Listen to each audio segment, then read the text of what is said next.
Hey, how's it going? I'm Josh from 91 Tech, and today we're doing something just a little bit different. Timestamps in the description if you want to skip ahead. This here is my Cyberpunk 2077 Xbox One X. I bought it, I guess, the summer of 2020, and I also got the PS5 later that year, but I really have loved this console. For the record, I almost knew nothing about Cyberpunk when I got this. It was just the newest model at the time, and it actually was the last special edition, so I thought that was cool. I will say, I do like the aesthetic of this console. I think it looks really good. And the controller too. I love the design on the controller. It's really cool. But there's a big reason I wanted the One X specifically. It was the best console of the last generation, and even now it's held up really, really well. But something I've wanted to do with it for a long time is replace the physical hard drive inside, because it is really kind of the main thing holding the console back. If you look at this versus like an Xbox Series S, which is $300, this machine, despite being about 3 years older, actually outperforms the Series S in a couple areas. Namely, the GPU, while older, does have more raw power. So it's able to do 4K, whereas the Series S can only do up to 1440p. Now that doesn't sound like a big deal, and it's really not, but if you have a 4K TV, especially if it's larger, you probably want to see about as many pixels as you can, and some games do just genuinely look better on the One X. Plus, there's a lot of games right now for the Xbox One that were enhanced for Xbox One X, but they haven't been updated for the Series S, so it often has to play the regular Xbox One version, which could mean 1080p locked at 30 frames per second for a lot of games that came out within the last 5 years. That's not the Series S's fault, but there are some games the One X right now just plays much better. Even so, what holds the Xbox One X back is two big things. The first one is the CPU. While it's overclocked, it's still significantly less powerful than what the Series S can do, and so this console is going to be limited because of that, especially in the future. The other big thing is the physical hard drive, the HDD. The Series S comes with a 512 gig SSD, and basically SSD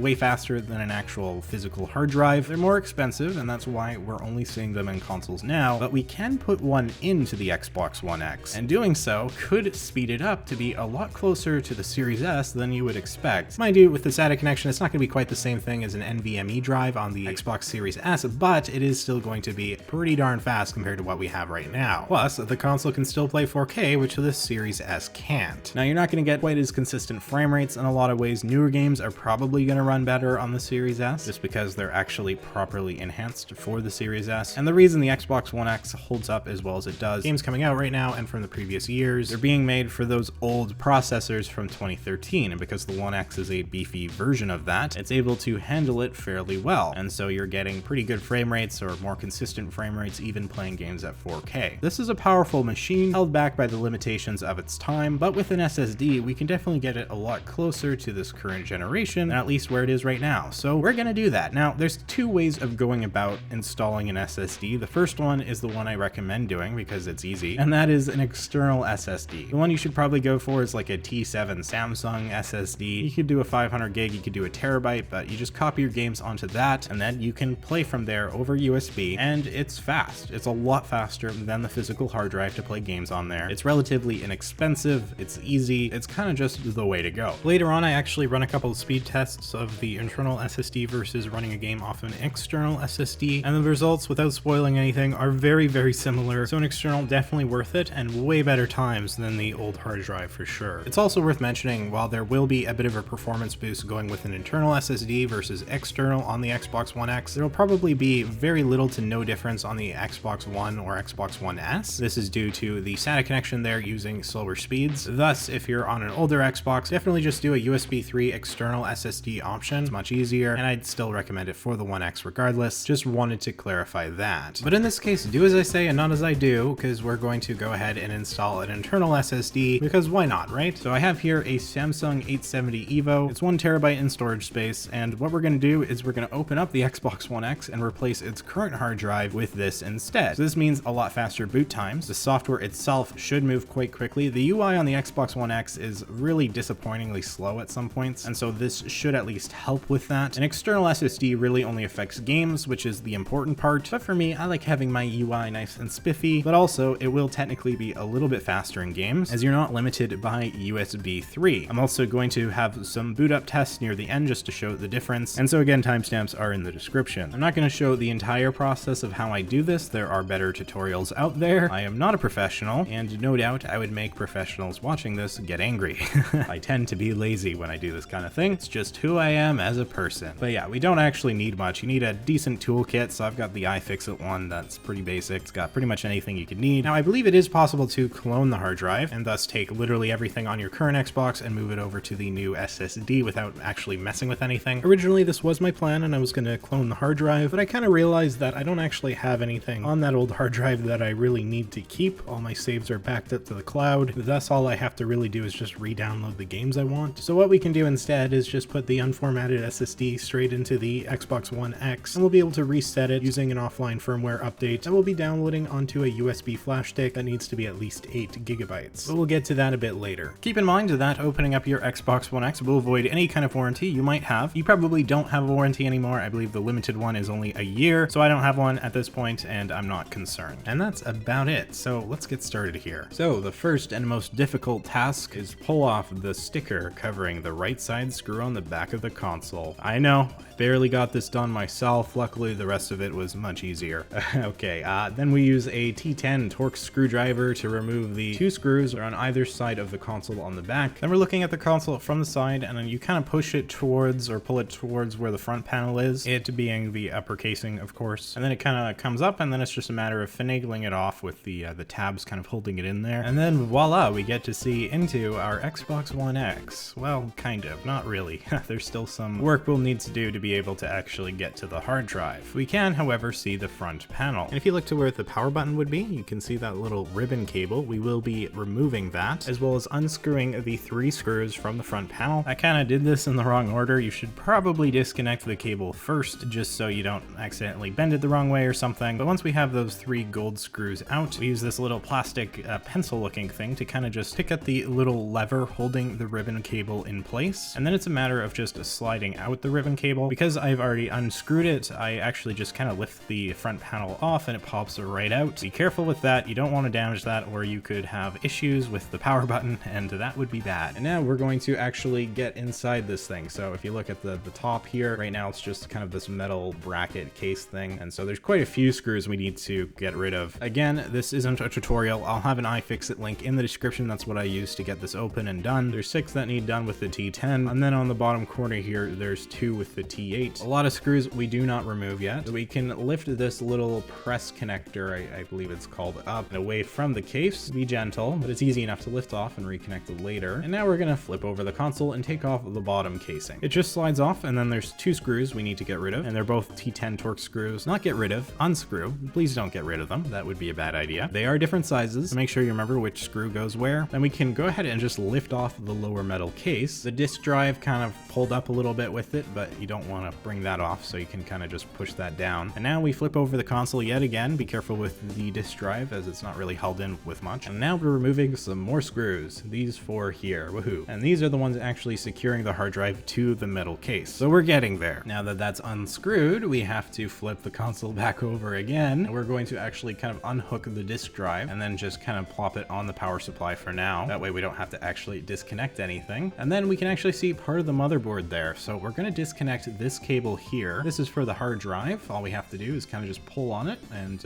off it comes. And then there's the actual SATA cable, which is right beside it. That's simple enough. Again, just pull it upward. And now we can actually just pull out the hard drive. Now it is in a mounting bracket, but still, here it is. So we can unscrew from the bottom of the bracket to get to the actual hard drive itself. So we can remove those screws. So we lift off the bracket, and then we've just got this little kind of actually quick convenience SATA connection thing here. This is just connecting the cables to the hard drive, which is nice. Keeps it all nice and compact. And then we have a hard drive. Just looks like a basic 2.5 laptop drive or something. And here's our SSD beside it. So now what we need to do is go to the computer and clone these things. And then we basically reverse the process. So if I was iFixit, this is where I would stop the video and just tell you to watch the video in reverse on how to put it all together. But we're not going to do that in this case. So now there's only a couple steps left. We're leaving this hard drive unformatted. The only complication comes if you want to clone your old hard drive, which I'm not going to bother with because frankly I don't have anything on there that I particularly need. Save files are on the cloud and whatnot, so it's not a big deal. Either way, the only stages we have left is again to put this together, and then we need to go into recovery mode and install the offline firmware. So the offline firmware we get onto this USB drive, and we do that on the computer. This is really easy. There's a link that I'll have in the description. We download this software zip file from Microsoft themselves. All we have to do is open that and drag in the system update folder. Just drag that straight to the USB stick. The USB does need to be formatted as NTFS, I believe, which is the standard Windows type format. But assuming you've done it right, everything should be good to go. So all you have to do is eject that and plug that USB flash drive into the Xbox when you boot it up into the recovery mode later. That's all you have to do. I should see it. Again, not a tutorial, but it is very simple. So let's go ahead and put this thing back together. Firstly, we'll plug that SATA adapter onto our new SSD. Then we're going to screw the SSD into the old bracket. Makes it really easy that it's already using a 2.5-inch drive. It's much smaller, but we also don't need to worry about any sort of bracket mounting adapter or anything like that. It just fits nice and snugly in there. So now we're going to be putting everything back together. We put the bracket back in there, and then we need to plug it back into the motherboard. Then we'll need to flip it over again and screw it back in. This is really not a hard process. External SSD or external NVMe SSD even is definitely the way to go though. I think it's a lot easier and you can just install your games on there. As we put this thing back together, it would probably be a good idea to go further and actually put on new thermal paste. It is a good bit more involved. Maybe you even noticed the console's been quite loud lately. The fans have been running loud. Note right here, I'm holding up the SSD against the metal plate so the screws actually reach it and it'll sit nice and flush. But anyways, fans running loud, that hints that the console might be getting too hot. So replacing the thermal paste and thermal pads is a good way to kind of help fix that, along with cleaning out all the dust. Sidetracking for a sec. Extreme warning for gore and blood. Ready, set, there it is. I cut myself on the metal plate. Don't be like me. Be careful. I could feel the life draining from my finger, and I died.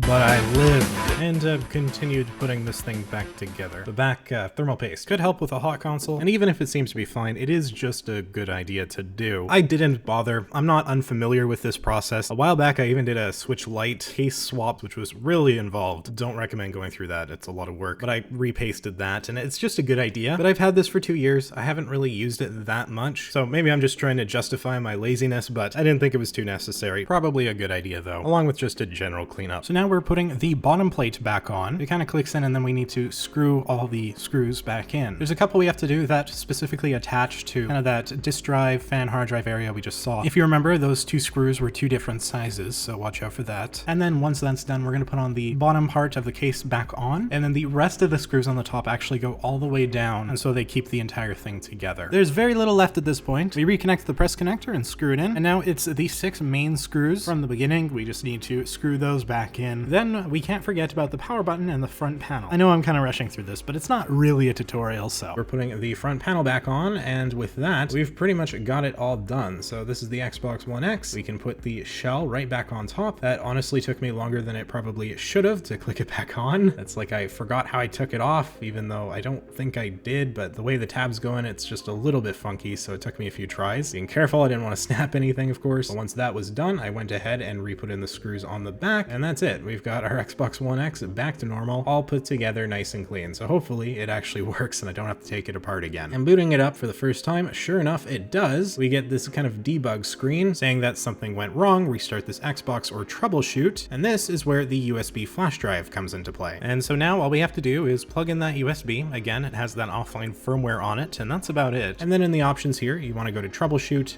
offline system update, and update this Xbox using a USB device. And so all this is doing is it's just using the firmware on the USB to essentially reset everything, and that's all that really is required here. So it's going to take a little bit of time, but at the end of the process, I had a completely reset Xbox, and I had to go through all the settings and set it up like it was brand new. So I went through this, and then I needed to install games, so we're only going to try a couple, but right away I can already feel the software is so much faster. Everything is loading just like instantly. It was often a few seconds before, just little applications and like the game library would pop up and things, and now it's instant. So we're just going to be installing a couple games. We're going to be trying out Forza Horizon 5, and then we're going to also be trying Halo Infinite. And before I did the hard drive swap, I of course timed it on the regular hard drive to see how long it would take for the games to boot up. So let's start with Forza Horizon 5. And so you can see it here. This is a pretty imperfect setup for timing. I have like this iPhone SE here that I use as a stopwatch, but you can see here it is taking quite a while just to boot up Forza Horizon. It was just about 14 seconds when the SSD on the right side got to the copyright info, and then it gets to the logos at about 21 seconds, whereas on the left side we're still still waiting, and it takes to 27 seconds to get to the copyright stuff. That's about a 13-second difference just for that. And if we keep going, we'll see just like how much of a wait there is. And while this is just one game, you gotta keep in mind, if you play your console regularly, this time is gonna add up. This isn't a very scientific process, but I hit start on the stopwatch the moment I hit A on the controller to open the game. So 41 seconds there should be pretty accurate. Still kind of a long time to wait, but quite a bit better than on the physical hard drive, which ended with 54.6 seconds. So that's what, a 13-second difference, right on the money. I actually thought it would be faster, so maybe we'll see bigger differences when we actually try to load into the game, specifically kind of that tutorial that Forza puts you through, as this is a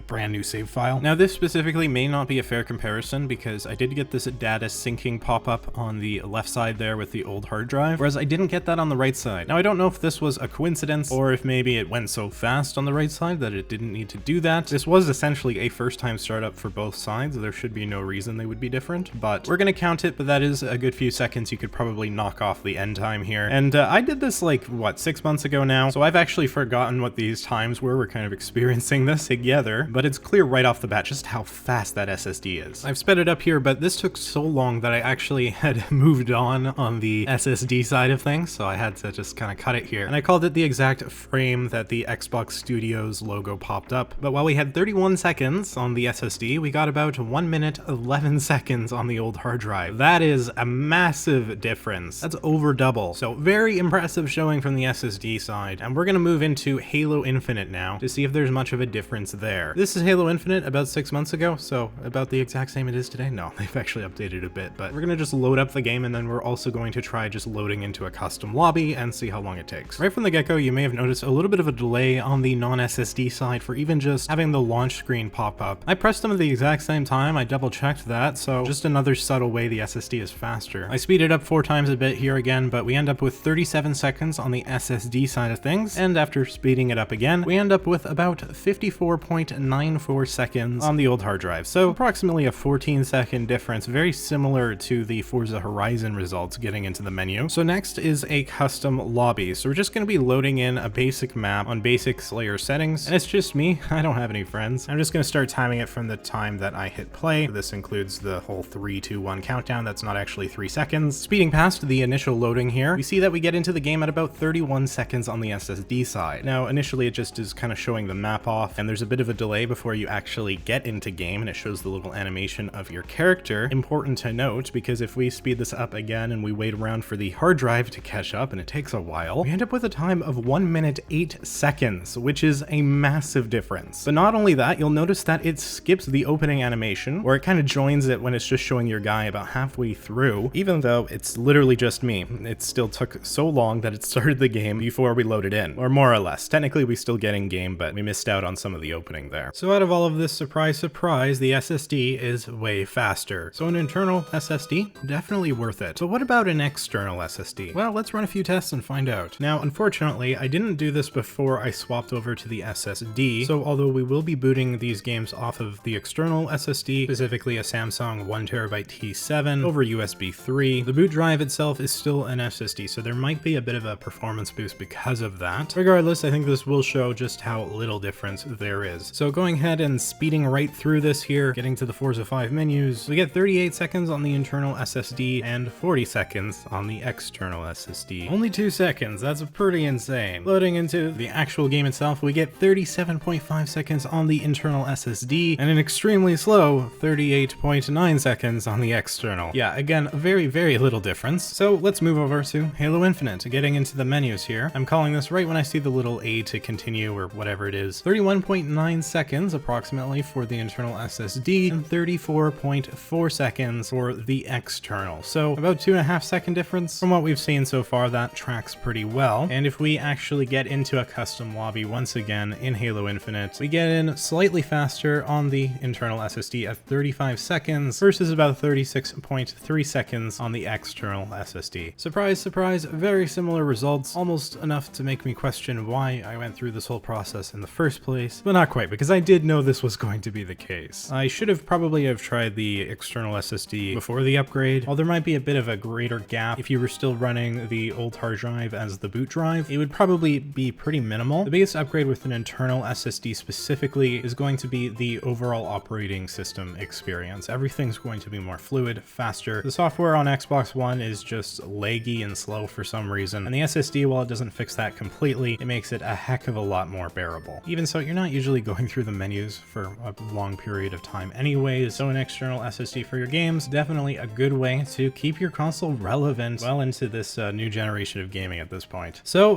that's, I think, where we're going to end this here. Honestly, this video has just taken much longer than I thought it would, and it's a bit different for the channel, but I hope you enjoyed. I know I sure did, and I got a much faster Xbox One out of it, so win-win. If you found this video interesting, maybe hit that like button and consider subscribing for more tech content. Thank you so much for watching. I'm Josh from 91 Tech, more video game console stuff on the way, and I will see you all next time.